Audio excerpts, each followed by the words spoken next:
Hello and welcome to a very special episode of the Mark and Me podcast. As always, I'm your host Mark. Now the reason this is a special episode is it's the second part in a 5-part special dedicated to the Liquid Death Presents Download Festival. This past weekend I was lucky enough to go to all 3 days at Download with my best friends Scott and Darren, and we got so many interviews for you guys at home with such a variety of bands, and this time round I'm bringing you 3 brand new interviews. Hopefully you've listened to part 1 now, and that featured interviews with Callous Boys, Health and Royal Blood. And on today's episode you've got 3 interviews with Frozemode, Funeral for a Friend and Those Damn Crows. So there really is hopefully a bit of something for everyone. Download for me is the festival of the summer. It's such a blast. This time round it was muddy, it was wet, it was sunny, it was warm, it was cold, but this didn't take away from the fun that we had, and honestly I've never been busier. This, like I said, is the second part of 5 episodes dedicated to the festival. Over the 5 episodes, I'm going to bring you 15 different interviews. It really was that busy. But what I want to do first is get straight to the first interview of today. And kicking things off, it's Frozemode. This band are honestly one to watch. They're starting to take the music scene by storm, and I can't wait to see the journey that these 3 go on, because they are honestly the ones to watch. So here's me and the guys from Frozemode live at Download.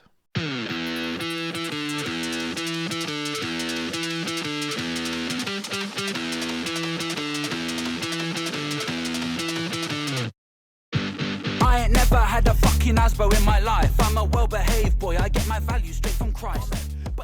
I'm here with Frozemode, all 3 of you. Welcome to the Mark and Me podcast. How you doing? I'm very well. You guys have already played. Sometimes I've spoken to just about to go on stage, but how was the festival for you? How was the set? Did it go down well? That was crazy, man. It was Yeah? amazing. Yeah, so many people, so much energy.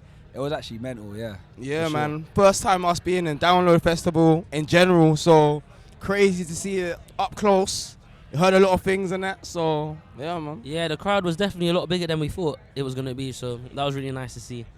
Yeah, I was a bit nervous at first, I can't lie, but... You were literally, I was just about to say to you, were you guys nervous going on? Were you like, this is bigger than we thought, this is like, there's more people showing up? Like 100%, bro.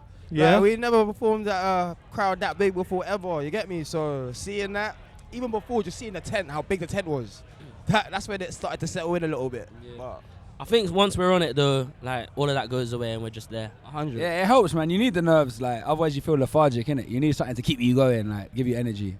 To be consistent with the other guests that have come on the podcast, what I do with every guest that comes on, I want to go down nostalgia lane. So I want to go right back to when you were kids.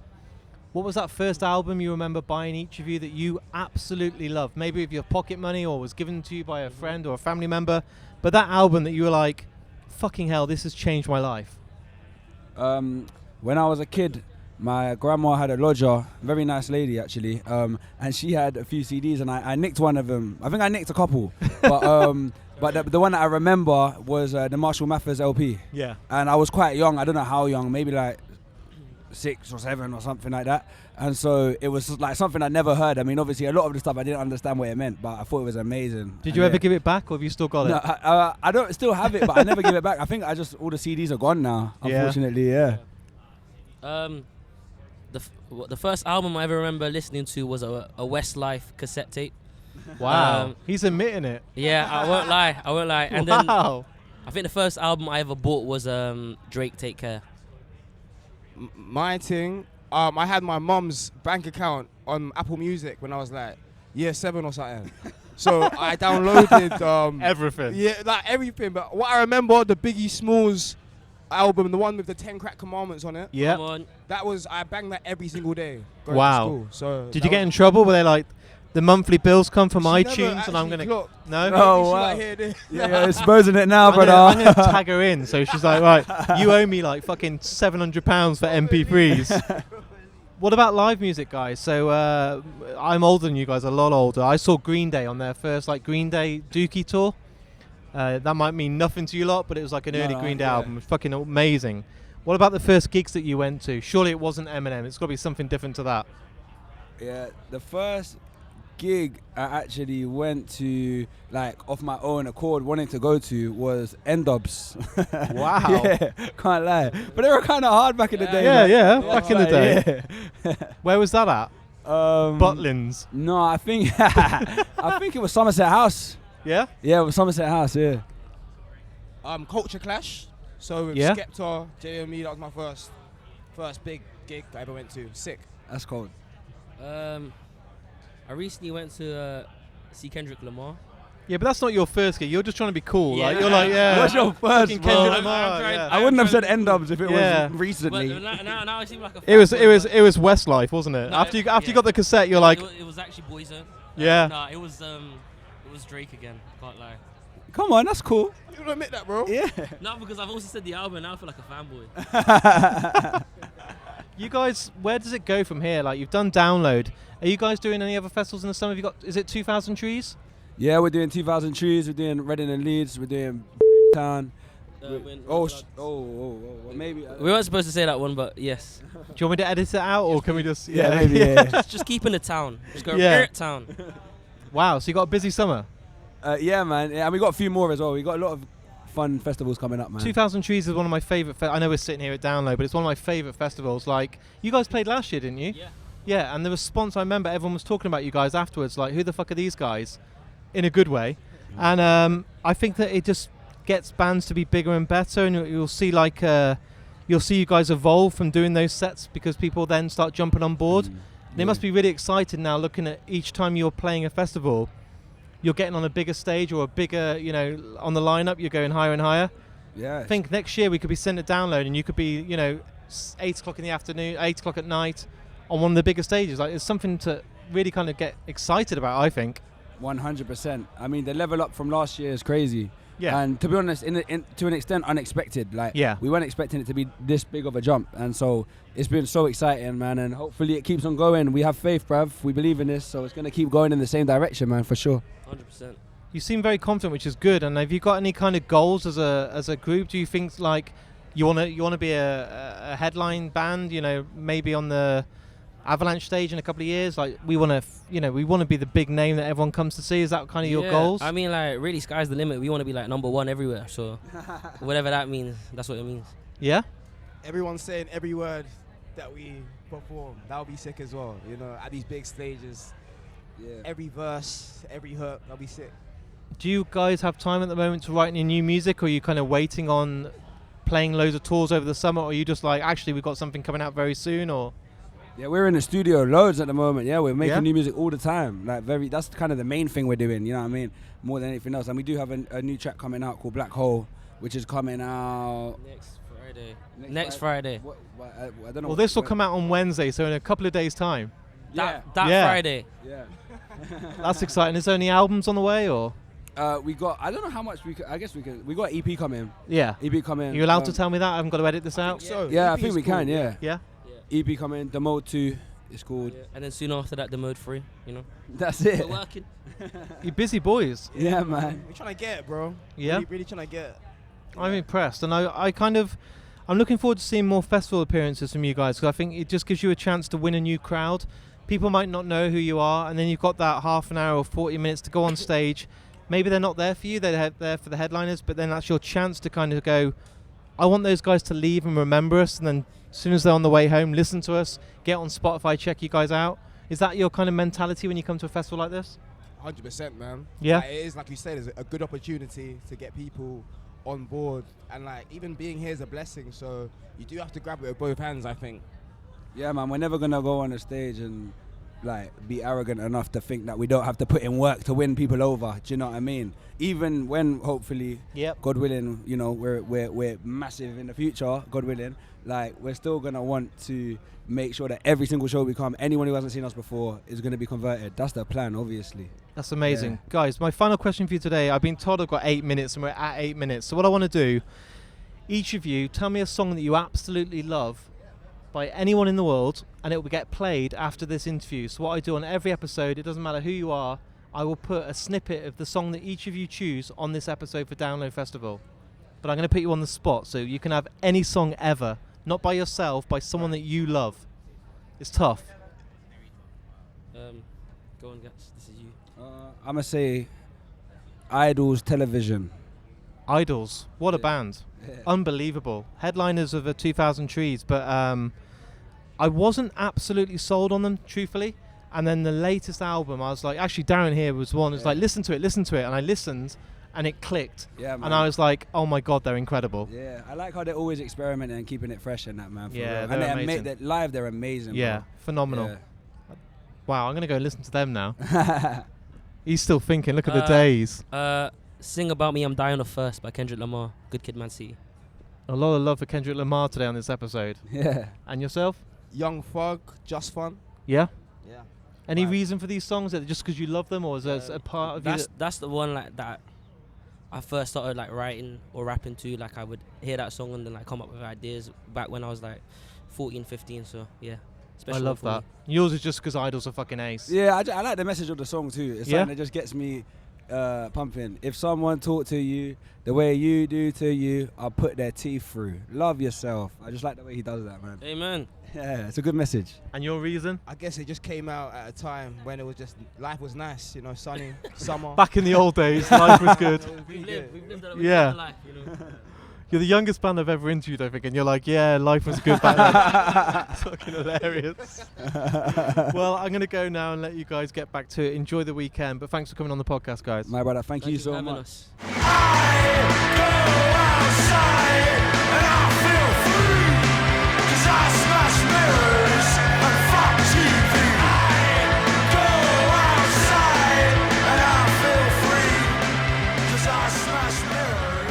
There's my first interview with the amazing Frozemode, a brand new band that are honestly starting to get everybody talking. I can't wait to see them again at 2000 Trees this summer. They are so much fun. I didn't stop laughing the whole way through this interview.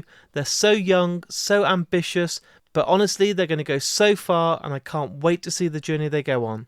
Next up on today's episode is a band for me that have the legendary status, a band that truly has changed my life. A band for me that is one of the best bands to ever come out of Britain, and I truly mean that. It's the amazing Funeral for a Friend. So this time round, I'm sat backstage with Chris Roberts and Ryan Richards, and we're going to talk all things Funeral for a Friend.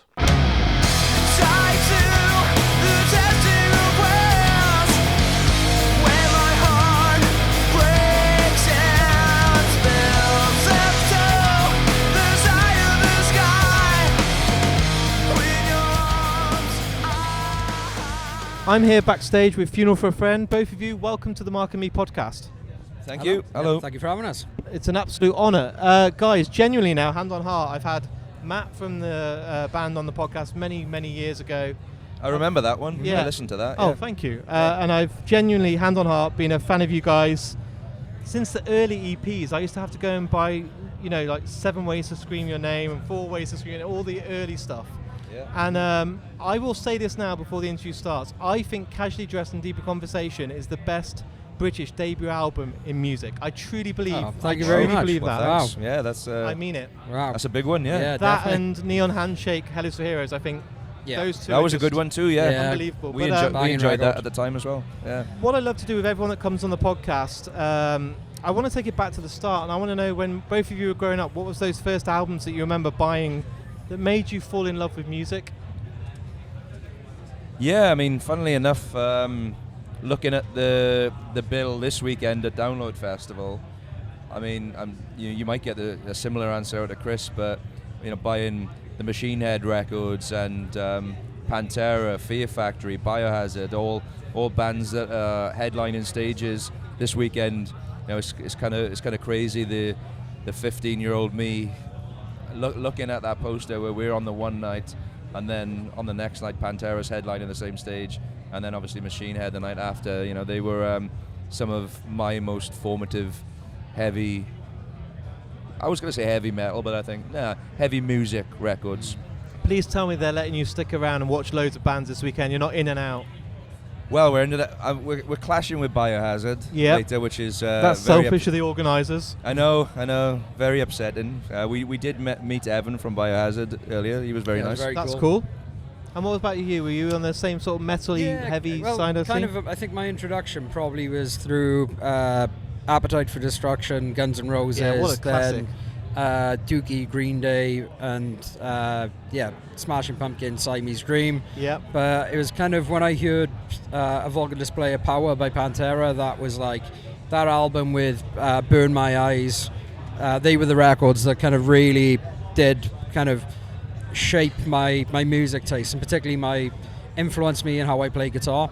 Yeah, Pantera for me are one of those bands that when I first heard them, I was like, I understand how heavy a band can get now. And I listened to them, and then that like led me to Slayer, and I realized like this is a whole new level. Before that I was listening to Korn and Limp Bizkit and great bands, but then I realized it can go that extra depth.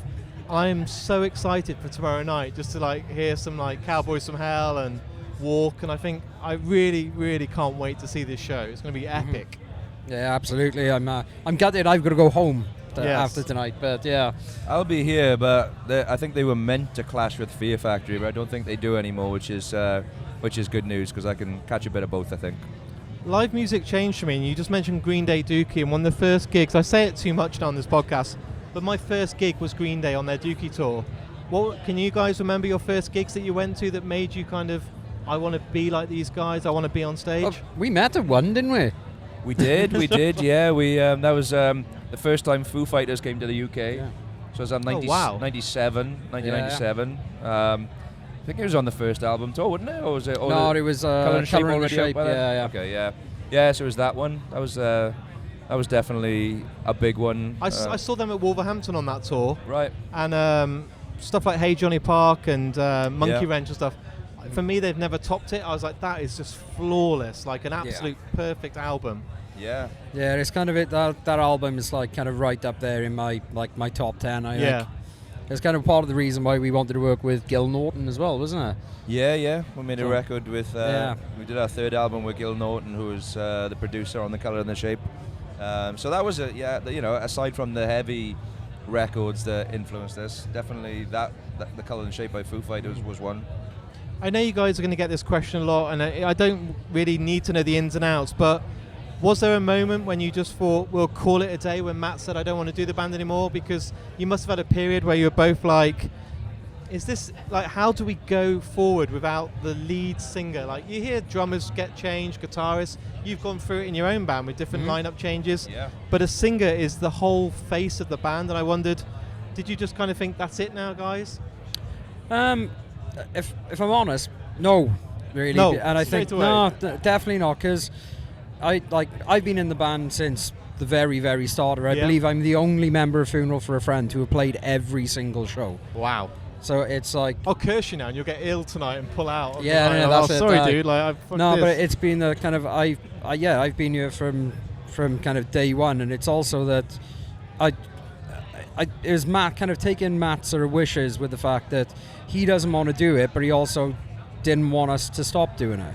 And it's the fact that as a band we've kind of we're working with Darren, with yourself. It's kind of it's two different kind of incarnations of the band at the moment. So I get it, and I see what it would be like for fans, but in my head it definitely wasn't. It's too much fun. Yeah, and that's it. I mean, and honestly, I think if there wasn't someone like Lucas out there to come in and be that person to front this band, then I mean, I don't know about everyone else, but that's when I would have stopped. If he hadn't been there, and if we hadn't had the thought of asking him to come and perform with us, then it probably would have been done. Yeah, honestly, it probably would have been done. But he was, as long as he was there, and as long as he wanted to do this with us, we're like, okay, well that works. I think with anyone else, it would have been over probably. Yeah. I went to Slam Dunk 2 weeks ago, and you'd done a warm-up gig the night before, I think, in Wales. And what was interesting, the people that hadn't been to that gig were kind of writing it off straight away online. Trolls are absolute arseholes. And they're like, he's not got the right voice, it's not going to happen. From the second you came on stage and he held that mic, I was like, I don't fucking need to hear any other Trolls again this weekend. He is just, from the opening line of this song, blown everyone away. Yep.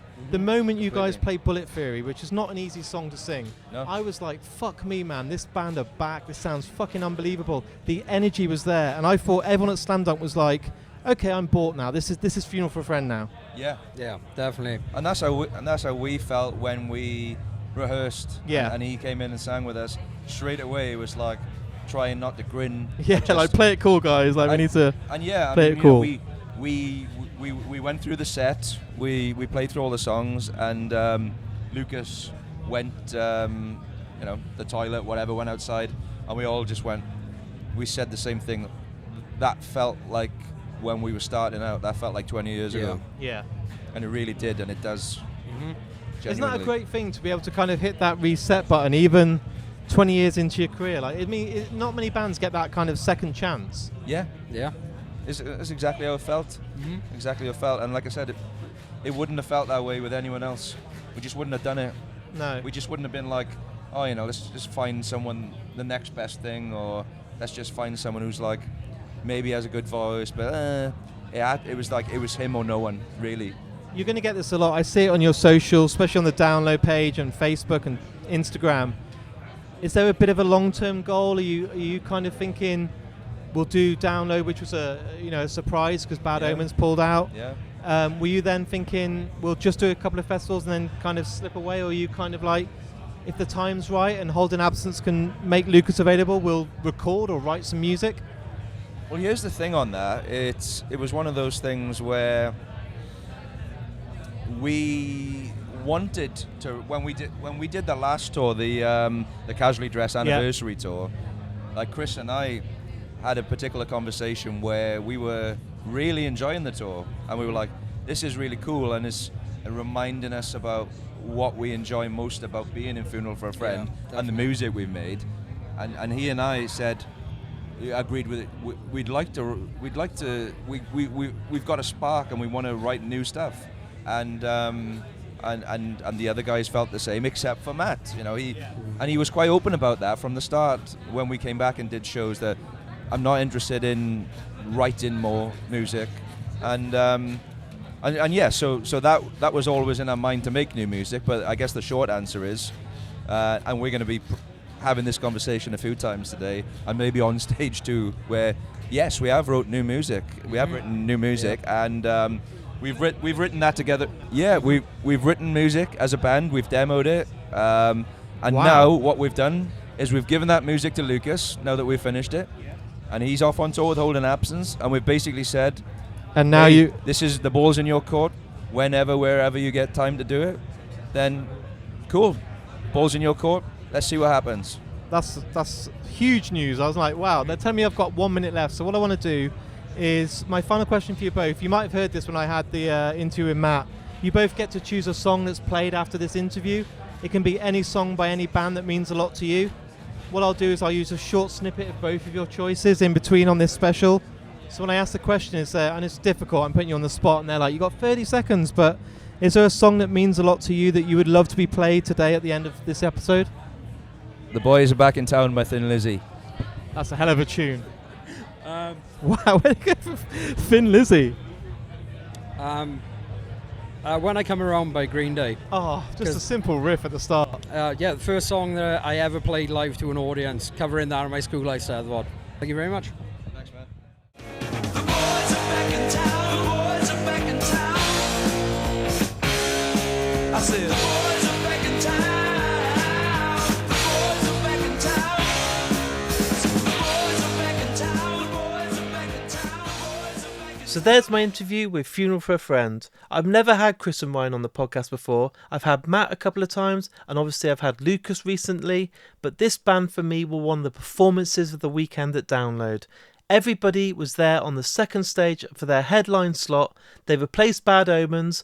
Everyone was kind of like, oh, they're not good enough to be on the second stage headline, and they blew everyone away. Lucas is the perfect fit to replace Matt, and honestly, their performance will be talked about for so long. They were unbelievable. So thanks to Chris and Ryan for coming on the Mark and Me podcast. Next up is also one of the best performances for me of the whole weekend, Those Damn Crows, and I'm joined by the incredible Shane Greenhall. A band for me that I've only recently got into, but I've been listening to them so much. But for me, another band that are going to get bigger and better, and I can't wait to see where they go. They've just announced a date at the Cardiff Arena later this year, and my God, if there's a band that are going to get bigger and huge and deserve it, it's those damn Crows. So here's me, backstage at Download with Shane Greenhall.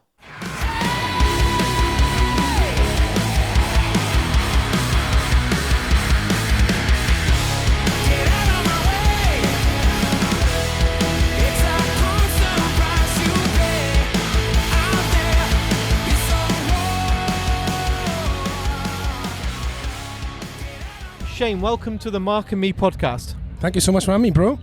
What I love to do with every guest that comes on, we're going to go down a trip down nostalgia lane. Yeah. I love to know, basically, when you were a kid growing up, what was that first album that you remember buying? Oh man, Offspring comes to mind. Is that Smash? Ducky. I couldn't tell you. All I could see is dude. If you're gonna know something about me, right? I cannot tell you the names of albums. I can tell you what the album cover looks like. Yep. I am terrible. Is it like the X-ray of the with like Self-Esteem Yes, on? Yeah, yes. yeah. That's an amazing album. It's an amazing album. Yeah. Ducky, Green Day. A masterpiece. And then it was like Nirvana, but then it's Pearl Jam. 10, yeah, that was an amazing album. So yeah, I mean, yeah, those type of bands. It was a grunge era, I guess, for me. No one's mentioned Pearl Jam today, and anyone that will ever mention Pearl Jam will instantly want to make me want to talk longer about them. But what a band that those guys kind of. I still have to take a step back and remind myself that 10 is their debut. It's mad. Like, it's an absolute flawless album. It's unreal. Yeah, like I listened to the lyrics of Black and Jeremy, and I still to this day can't believe. Like, I'm like, did they not have a secret like 10 albums before this? It's ridiculous. It's just perfection. Like you just mentioned those two songs there, like probably my favorite on the album actually. Yeah. And our first single was "Fear of the Broken." God knows how many years ago that was. But Jeremy in particular was a huge influence, and if you listen to the chord sequence of the not too chorus, much. They'll sue us. Well, Eddie Vedder will be like, "I'm going to go and sue the band." But they were. I think the whole MTV vibe too, the unplugged thing. So watching Nirvana and the Pearl Jam, that's one of my most favorite MTV sessions. There's like Nirvana, Pearl Jam, and Alice in Chains. I'm like those stripped back performances. Unreal. Stay with me forever. 100%. And I think that's why, from our perspective, where we like to leave the electric guitars alone and perhaps we'll do the stripped back version of our songs, we enjoy doing that because we grew up listening to that. That was like the inspiration. And so Vedder, and Kurt Cobain, it's just, sensational growing up. Unbelievable. As a kid. Yeah. Where does it go from there? Because there's some of the best foundations you can ever name. Like, if that's the first start of music you're getting into, where did it go for you going to go to your first gig? Was there, obviously you wouldn't have gone and seen Nirvana, but can you remember those first bands you went to see that made it kind of, maybe you sat and came away thinking, I want to do that. I want to do that as a job. Man, it's like when I was a kid, there was like a football group that I was in, and they were mad Oasis fans. They were mad sort of Travis, the Scottish band massive fans. indie. Yeah, so indie. Yeah. So I went along, tagged along. So I think it was the Be Here Now album I remember going to watch, and all the production. The Oasis came out of like the telephone box and stuff. So it wasn't so much like the band itself, but realizing there's a production to shows and going to see actual live shows. That was like really poignant, and then realizing what we could do on stage. And because as from a kid, even when I was listening to all that music, I always knew I wanted to be on stage. My father was a singer. Yeah. He lived his country and western stuff. So That's he loved his amazing. Johnny Cash and that. And the Everly Brothers, so those harmonies, again, stripped back versions of songs. And that was a huge influence in my life. So then when you saw like a three-piece band, like Nirvana or Green Day, and still bringing that energy, that opened my eyes completely. I was like, how was that sound? But the stripped back stuff, we enjoy that as a band. Like our label are always asking for acoustic versions of songs and stuff just for content, and we find that really easy to switch into just because of that inspiration. But production now is getting bigger for us with the bigger stages, like today now with the pyros and the CO2 and stuff. And I mean, Slipknot, going back to what bands now, I guess. Slipknot, our guitarist is a huge fan. We've seen him a couple of times at Download. So it's always about trying to make the show now visually bigger and better. So it's a real mix of bands, man. Aerosmith is Some incredible stuff, man. There's just an unbelievable list of artists that we're all into. So with obviously the history of your band, did you do the whole thing at college and school, doing the whole battle of the bands and all that sort of things, in loads of covers bands and like early bands? Yeah. Did that kind of shape you then to know that you wanted to go in the direction you're in now, or was it kind of experimenting, just seeing how friendships and relationships bond with music? 100%, bro. I mean, I know my drummer Ronnie since I was like 5 or 6, went to school together. We then went to the comprehensive school, met up with our guitarist Shiner. Yeah. And then formed a band, and we had the best music teacher on the planet, bro. He would let us go into the music room at break times and we just jam. And in the back of the music room is where all the teachers go to have a fag and have a smoke and stuff. And he would be buzzing in our room, but they would just let us play anything. That's amazing. You know what I mean? And it's just that always sticks with me, because they would have been so easy for them to go, it's our break time, bugger off, lads. Yeah, you know what I mean? But they were willing to listen to us, I guess, and on their spare time. So that was like huge. And we went to many Battle of the Bands. I've still got a trophy which is like this big, 6 inches. How do I know what 6 inches is? I don't know. Still got that now, and it's like memories of like when it started for us. And we had an amazing scene back in Bridgend in South Wales. It was always a jam night, always, like on a Tuesday, Wednesday, Thursday, and there would be older guys putting on these jam nights that had like these amazing guitars, Les Pauls that cost like $6,000. Wow. And he was allowing us to play it. And I remember putting it on around my neck and just thinking, this weighs an absolute ton. The necks on those guitars as well are so dude, thick. it Like, was so difficult just to play to play. a power chord, you're like, fucking hell. 100%, too much bro. effort. I'm glad you can swear. I've been I didn't ask that before the Of interview. course, man. But fuck it, yeah, Fucking this hell. guitar was Yeah. heavy, dude. So there was so many people, looking back now, that helped us on our way.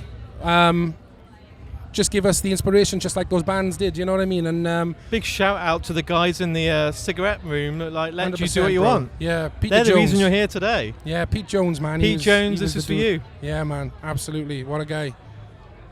How's it been? Obviously, a lot of the bands I've spoken to today, they're like, oh, we're really looking forward to going on stage. We're really looking forward to it. But isn't it great we can flip it today and be like, how was it? Yeah, yeah. You know, yeah. It we was, went and got some food and we were watching your set and it sounded fucking great. We're like, did it? this sounds, because sometimes you go out the front and you're like, it doesn't quite get the mix right, or with the Right. wind it's difficult. Dude, It sounded, that's so good to hear, man, because this is only like my second interview, so I've had no feedback of anyone yet. And us as performers, we got an in-ear monitor mix. yeah. And we actually changed it for this show. And I think we shouldn't have. Did 'cause it we throw were you used off a to bit? A little. So we Yeah. were all a little bit rabbit in the headlights a little. And but to hear you say it sounded good out front was that's great to hear. If the rest of the interviews you do today are like, it sounded dog shit, then I'm sorry, but I thought it sounded great. These guys do. I'd be so refreshing if that was the case, man. That was actually shit. Thank you so much. Yeah. No. Did you enjoy it, or were you too nervous? It's our second time on the main stage. We knew what to expect, but we were bringing all this pyro and fucking CO2, and all through the week the boys were like, I was shitting myself basically about the pyros, like course. where you need to stand and stuff. So I was like, am I safe here? Yeah, and trust me, there's 3 people that got to say yes before the trigger is pulled. Right? Yeah. So I'm standing by this pyro, and the fucking thing goes off, and it burns like all the hairs on my arm and up the side of my neck.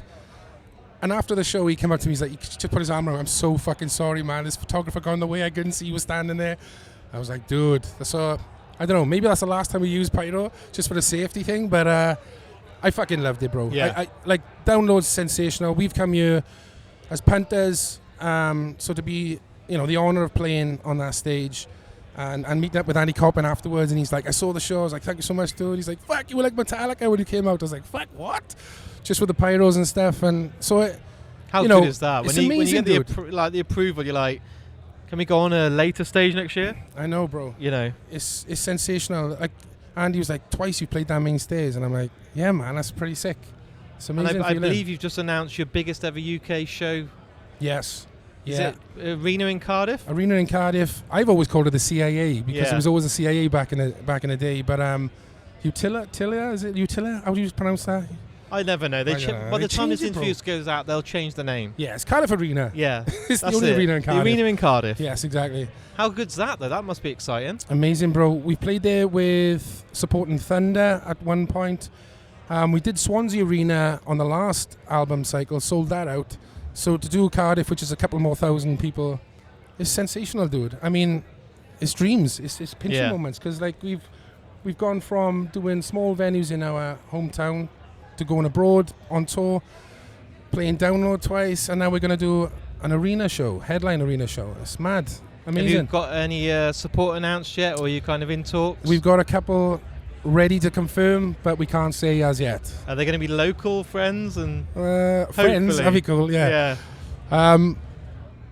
All the bands are our friends, dude. Yeah, no. I don't know. I don't think It'll I'm be allowed to announced say. soon. Yeah. It will okay. be, dude. Yeah, Yeah. very soon. Yeah, And are you getting to stick around this weekend and go and like watch Queens of the Stone Age tonight and stuff like that? or- 100%. I love Queens. I have got a ticket for the whole weekend, and we were planning to stay for the entire weekend. But then I realised it's Father's Day on Sunday, so I Yeah. better get home to the kids. Oh no! So I got kids. So yeah, I better do that. We get to be here tomorrow. Yes, we're Yeah. doing Pantera. Yeah, man. I think we might miss that because we're doing a few interviews and a podcast ourselves, Yeah. Crowcast, and yeah, I think then we go in. So what time are Pantera on? That'll be. Pantera's on about 6 o'clock. Oh, we 7 might o'clock, catch you then. Maybe later.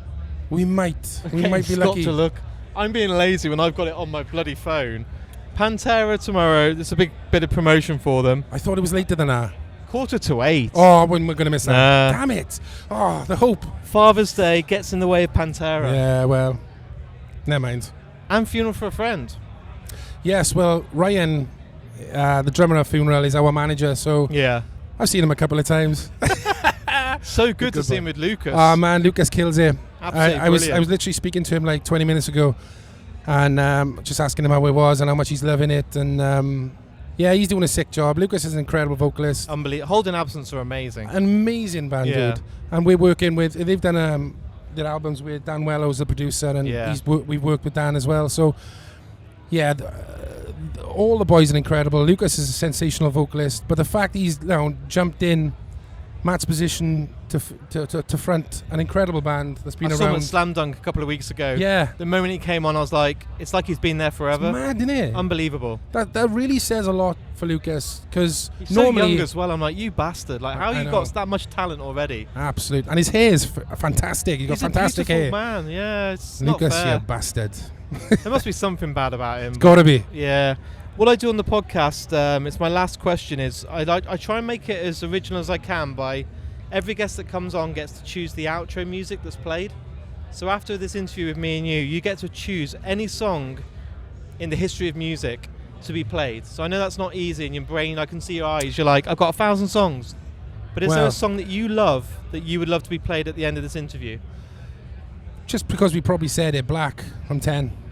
Yeah, I Yeah. mean, the unplugged or the studio version? Oh, dude. Because when Eddie's on that seat and he's sitting and... Bro, with that my tanned God. suede jacket. Oh, man.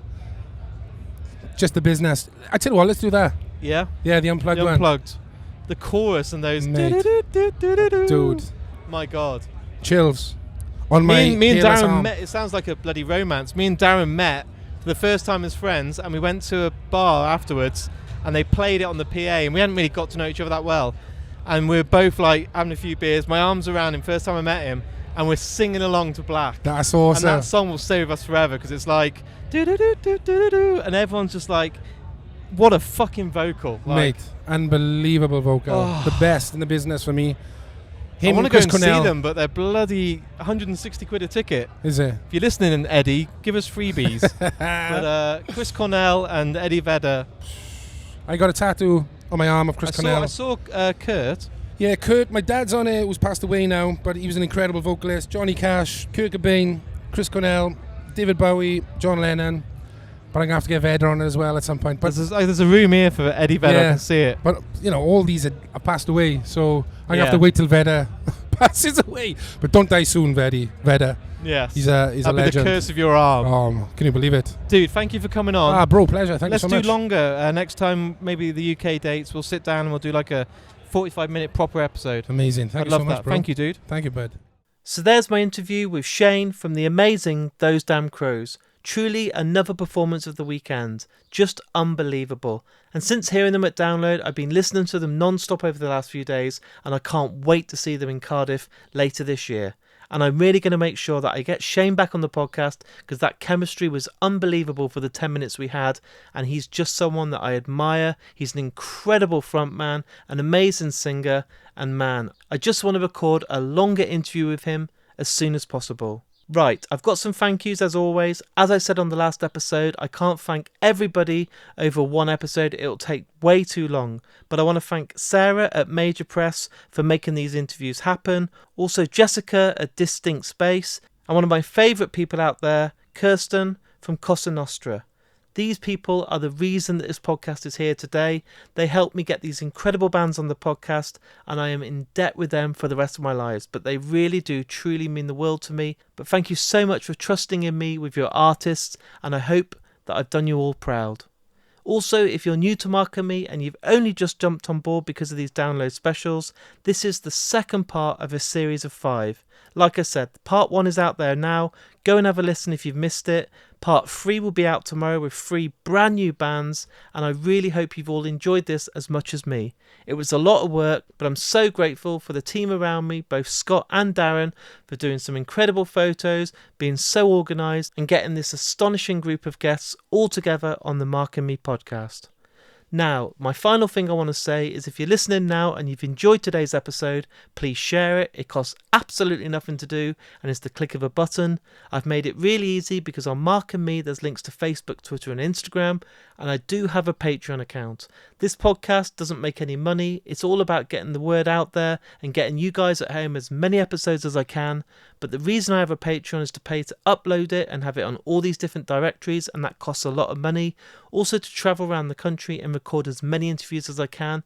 Doesn't come cheap. So if you can support me, go on Patreon. There's a link on markandme.com. It's literally £1 or £2 a month, and for that you're guaranteed 8 episodes every single month, an incredible limited edition badge, set of stickers, a monthly newsletter, and exclusive episodes that are only available to people via Patreon. Right, I'm going to go now because episode 3 is only 24 hours away and I can't wait to share it. So thanks again for listening, thanks to Download, thanks to Liquid Death, and I'll speak to you all very soon.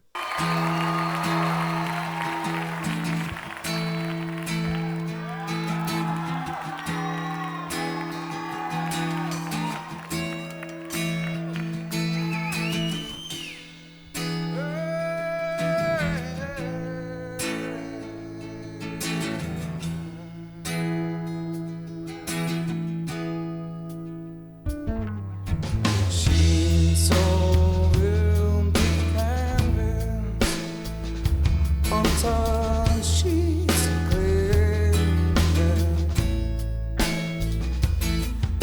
lace spread out before me, as her body wants to.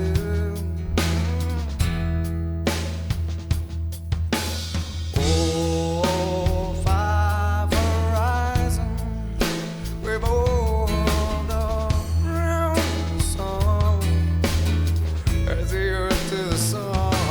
Yeah, now the air I tasted and breathed is taking a turn.